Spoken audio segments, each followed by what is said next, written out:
കഴിഞ്ഞ 2 മാസമായി വൈദ്യുതി ഇല്ലാതെ ഇരുട്ടിലിരുന്ന് പഠിക്കുന്ന വണ്ടിപ്പെരിയാർ ഇഞ്ചിക്കാട് എസ്റ്റേറ്റിലെ കുട്ടികൾക്ക് വൈദ്യുതി എത്തിക്കാനുള്ള നടപടി ആരംഭിച്ച ഇടുക്കി ജില്ലാ കളക്ടർ ഡോക്ടർ ദിനേശൻ ചെറുവാട്ട്. ഇത് സംബന്ധിച്ച് KSEB അധികൃതരോട് റിപ്പോർട്ട് ആവശ്യപ്പെട്ടു. റെയിൻബോ ന്യൂസ് വാർത്തകളുടെ അടിസ്ഥാനത്തിലാണ് നടപടി ആരംഭിച്ചത്. റെയിൻബോ ന്യൂസ് വാർത്തകൾ നിങ്ങൾക്കായി അവതരിപ്പിക്കുന്നത്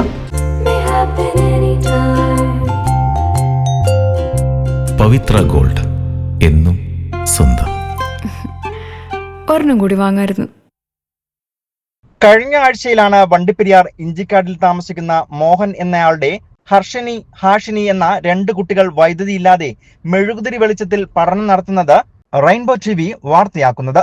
തുടർന്ന് വാർത്ത ഇടുക്കി ജില്ലാ കളക്ടറുടെ ശ്രദ്ധയിൽപ്പെടുകയും സംഭവത്തിൽ റിപ്പോർട്ട് ആവശ്യപ്പെട്ടുകൊണ്ട് collector doctor Dineshan Cheruvattu KSEB അധികൃതർക്ക് നിർദ്ദേശം നൽകുകയും ചെയ്തിട്ടുണ്ട്.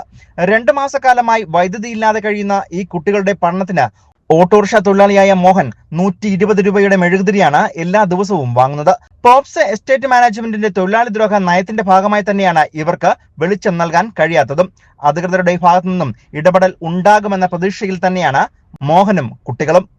News bureau, Vandiperiyar.